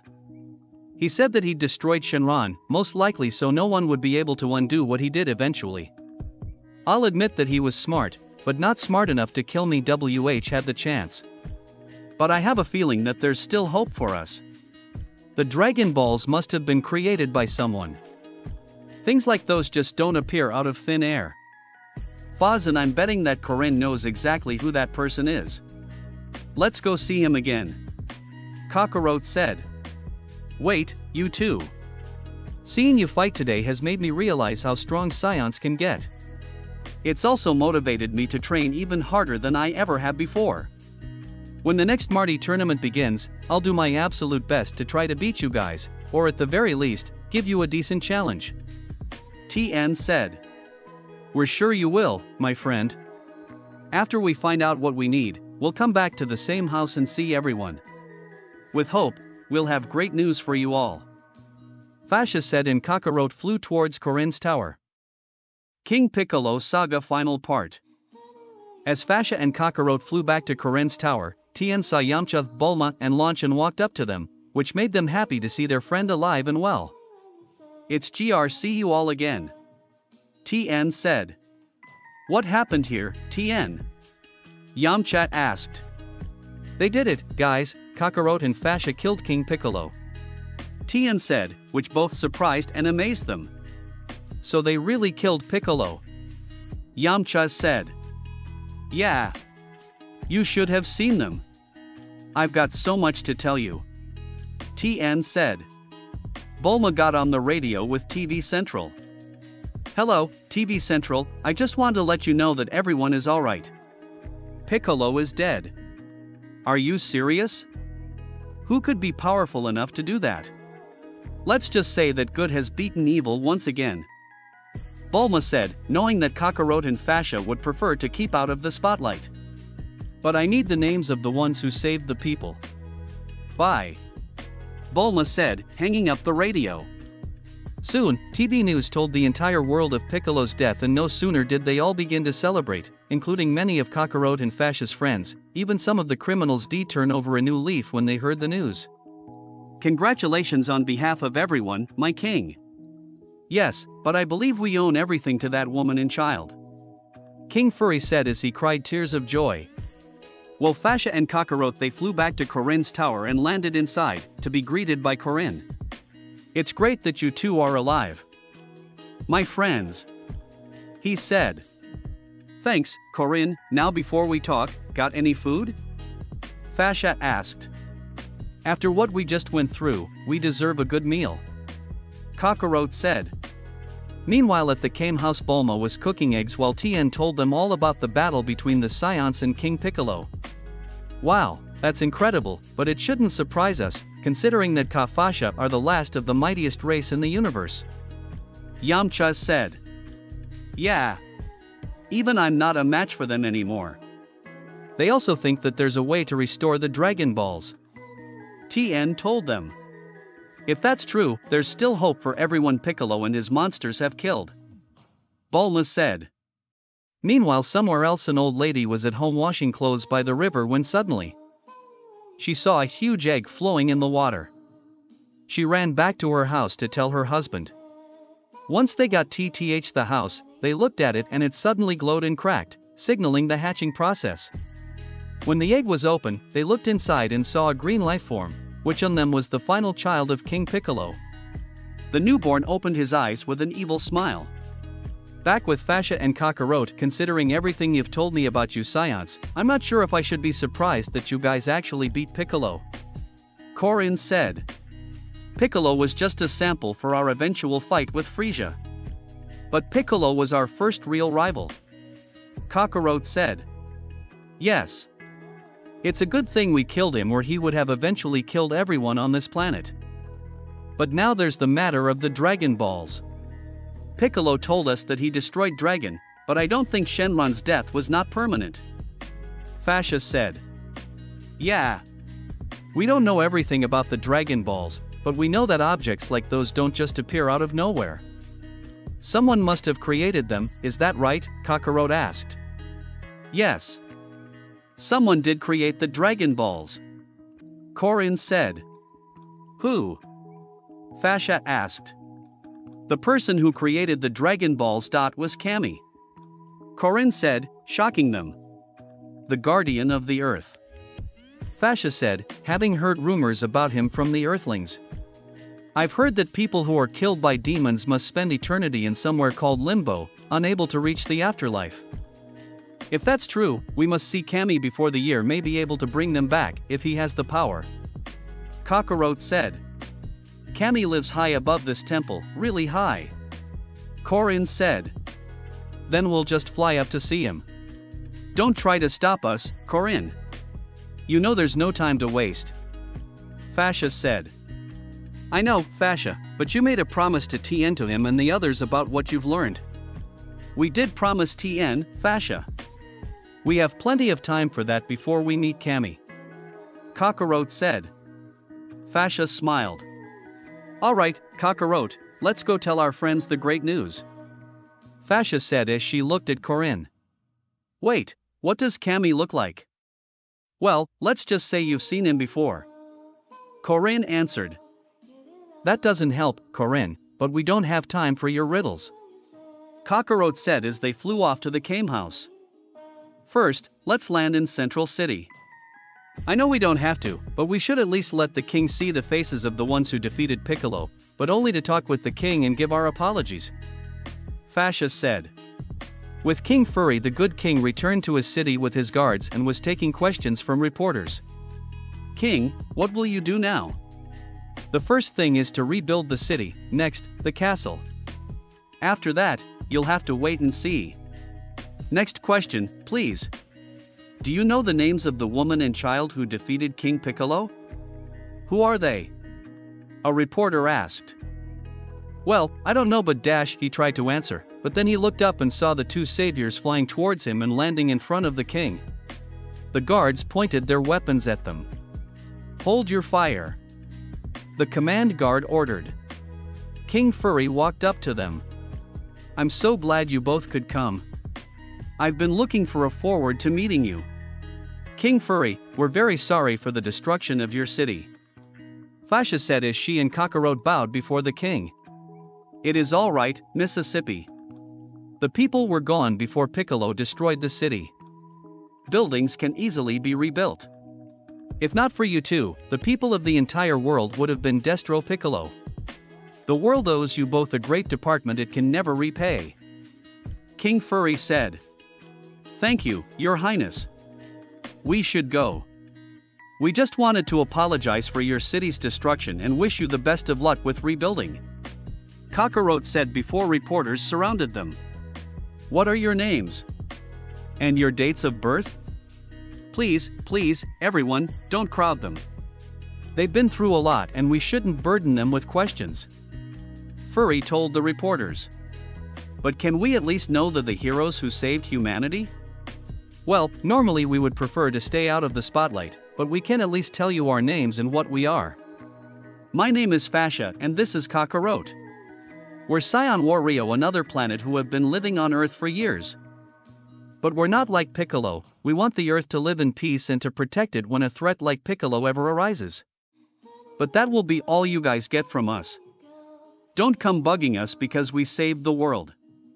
We prefer to stay out of the spotlight, and plan to keep it that way. Kakarot said took off into the air with Fasha. They're really quite something, those Scions. King Furry said with a smile. The Scion warriors flew to the Kame house. Once they got there, they were happily reunited with their Earthling friends. Hello, friends. Fasha greeted. Kakarot, Fasha. They said, happy to see them. We have great news for you, there's still a chance that everyone Piccolo and his monsters killed can come back to life. Fasha said. Really, Krillin, Master Roshi and Kaiotsu could come back? Bulma asked. Yes. We'll have to go see someone named Kami, the guardian of Earth. If he allows it, everyone Piccolo has killed could be brought back to life. Kakarot said as they flew off, the Earthlings shocked. As they were flying, they looked down at the Earthlings below and waved at them, causing them to cheer for their saviors. Meanwhile, the old couple's home was set ablaze by the spawn of King Piccolo, who had apparently grown up enough to speak. He was wearing clothes of his late father's clan. This is just start. I'll get the scions, Kakarot and Fasha.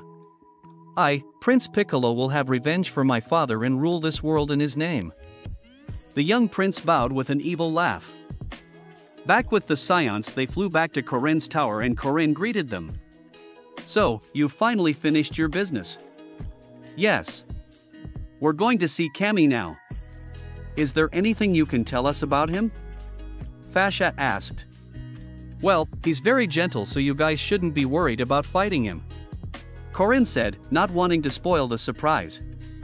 Alright, Corinne, we'll find out ourselves. Kakarot said.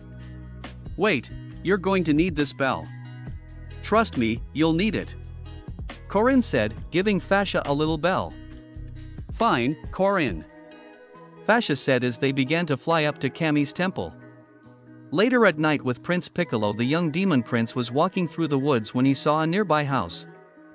Inside the house was a family, who were celebrating their young son's 6th birthday. My special birthday boy you are. The father said happily. I hope this has been a very special day for you. We're so proud of you, dear. The mother said, making her son smile with joy. He then blew out the candles on the cake. Yes. Birthday, my dear. The mother said with joy as she clapped.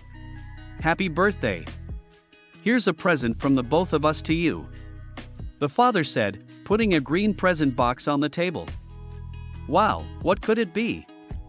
The boy asked as he opened his present. A plane. He said, seeing a red toy airplane. Great, thanks a lot. Thanks, Daddy. Thanks, Mama. He said, laughing with his parents with joy as he began to play with his toy plane. The young demon prince saw the happy family and became angry, throwing a rock through the window, startling the family. The father got his gun from the wall and ran to the where their did was growing, but saw nothing. Very strange, it's all clear. He said as the Within child came up beside him. Unknown to the family, Piccolo was standing right behind them. He became mad and began to destroy the table, leaving the dinner, cake and toy plane in ruins as he ran out of house.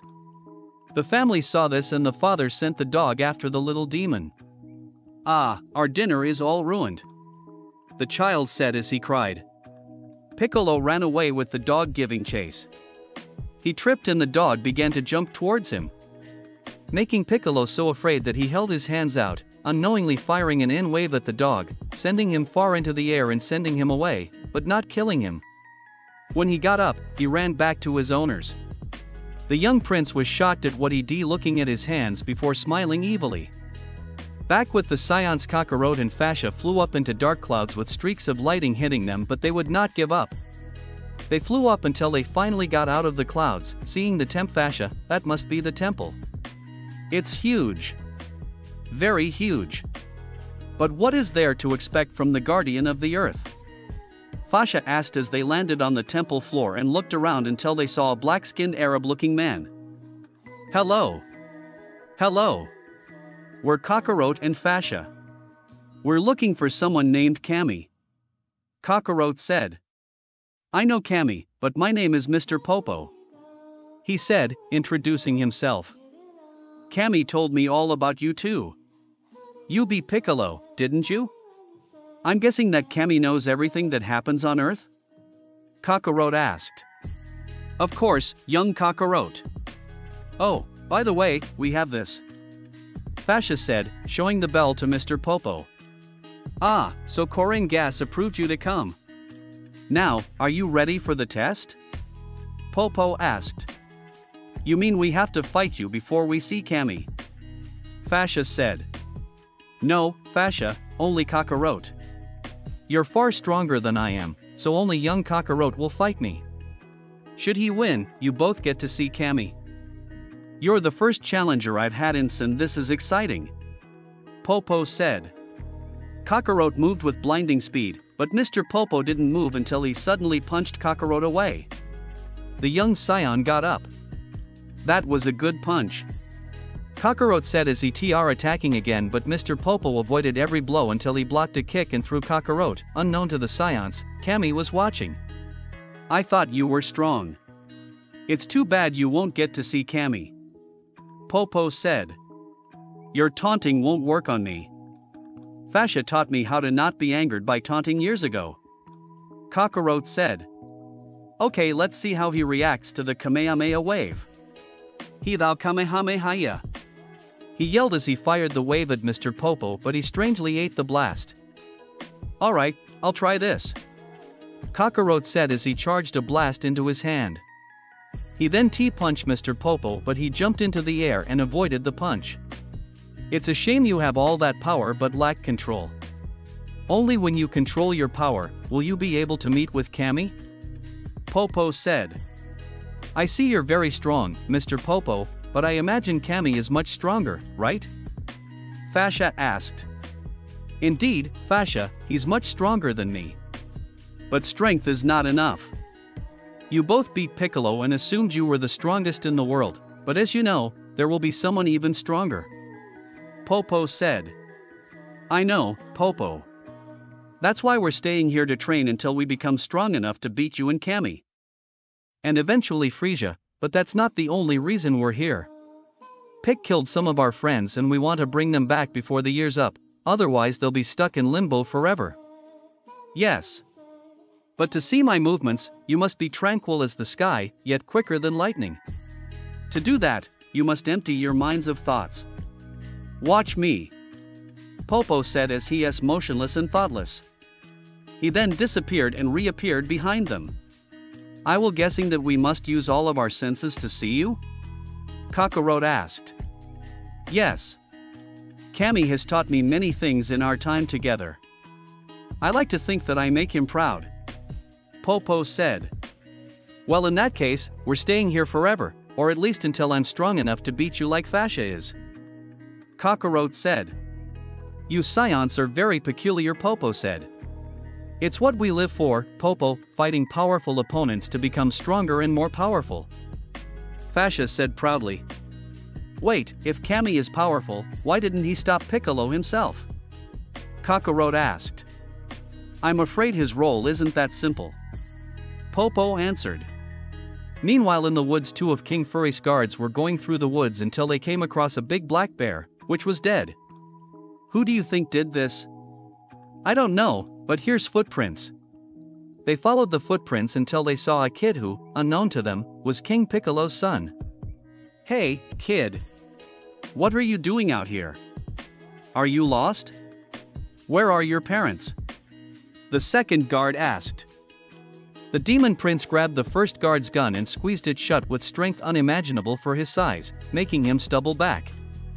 You the one who killed that bear, stay back, or I'll shoot, the second guard said as he started shooting, but the little demon used his power to stop the bullets, making the guards run away in fear. My parents?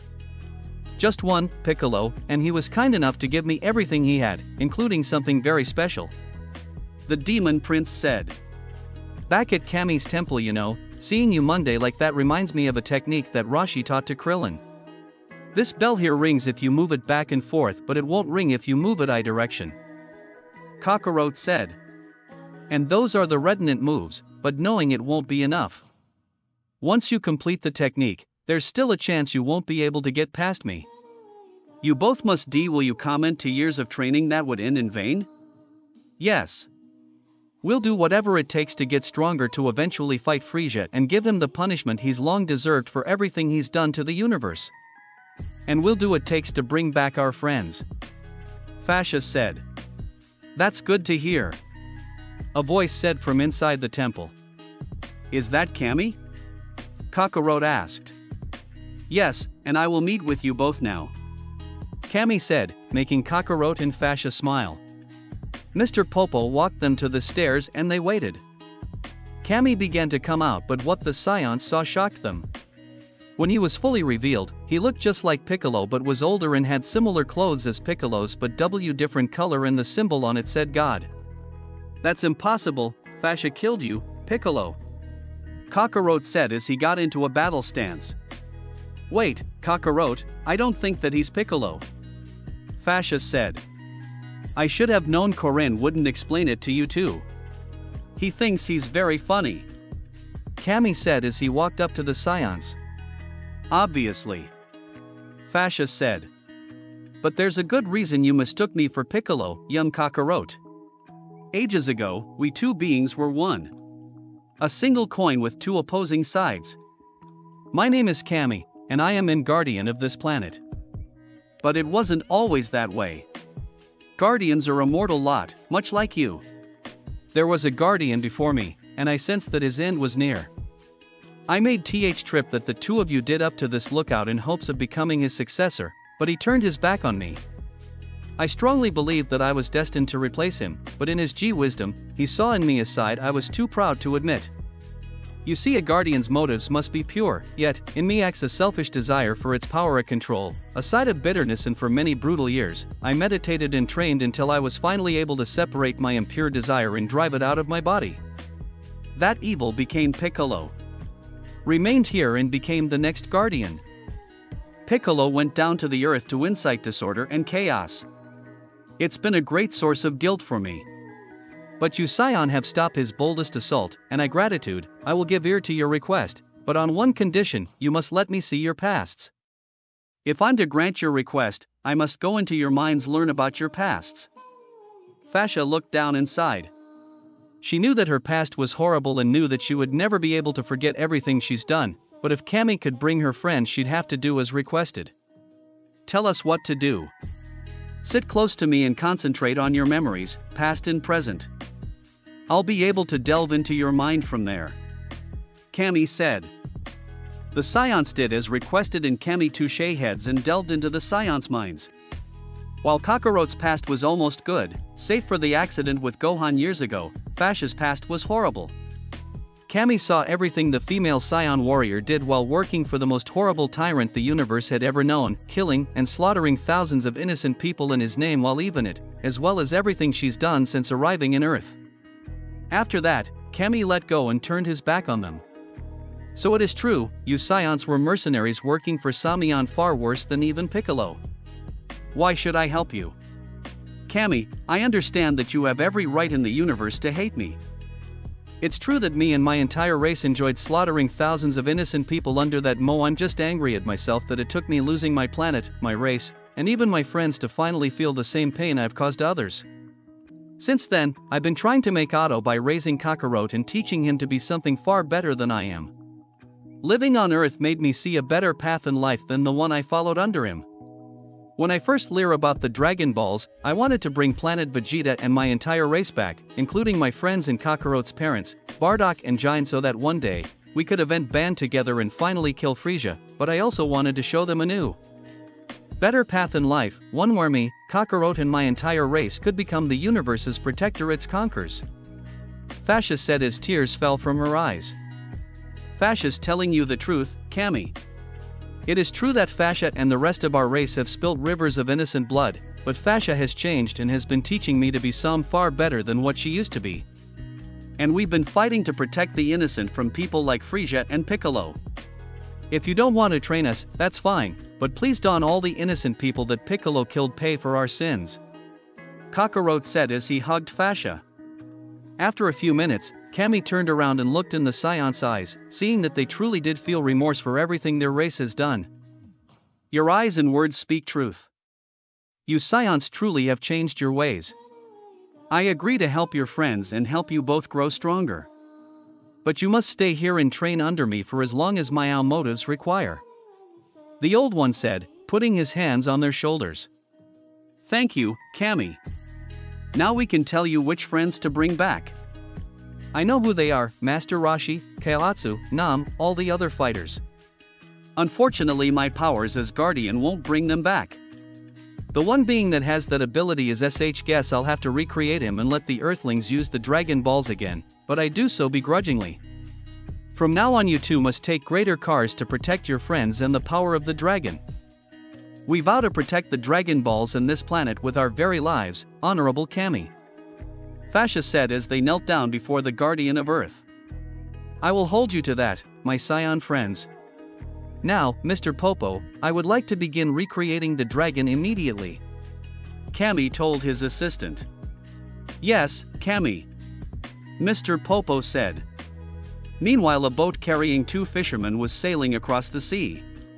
One of them looked out and saw something standing on the water, shocking him and his friend. Standing on the water Piccolo, who fired a finger beam at the water, making it swirl around as a fish flee into the air until Piccolo caught it. He then saw the boat and fired a bigger finger beam at its vessel and killing the fisherman. Piccolo then held the fish to him, taking a bite out of it. Back at the lookout well, my friends, it's time for me to make good on my promise. Mr. Popo, fetch the dragon. Kami said. Right away. Popo said he went inside the temple. You both must understand, once the dragon is alive, this is out of my hands. Kami said as Mr. Popo quickly came back with the model of the dragon, which was damaged. I do realize he was this badly damaged, Mr. Popo. Is it possible to fix him? Yes, it's easy. Popo answered as GE sat down, took the lid off and began to glue the dragon back together. I guess you have to bring the dragon to life, Kami? Fasha asked. Yes, but when he was destroyed, I decided to not bring him back. When I created the Dragon Balls, I did it so the people of Earth could have a sense of hope, but then I learned the hearts of men are easily corrupted. People began killing each other for the Dragon Balls, their greed and lust for power turned my once noble endeavor into one of evil. How scions have changed my mind. You've shown me that even evil hearts can change. In a matter of minutes, Mr. Popo finished with the dragon, put the model into the container and put the lid back on. Stand back, please. Kami told them, making them do just. Kami prepared his life-giving beam and fired it at the dragon model, making it glow and shoot into the air. The scions saw the dragon's shadow and the gold light shot down. Where's he going? Kakarot asked. He's searching for the Dragon Balls. Normally they must be in stone form for 1 year before the dragon can be summoned to grant a wish, but by that time, it would be too late friends to come back to life. So I decided to make an exception for you and your friends. Kami said. How long must we stay here and train? Fasha asked.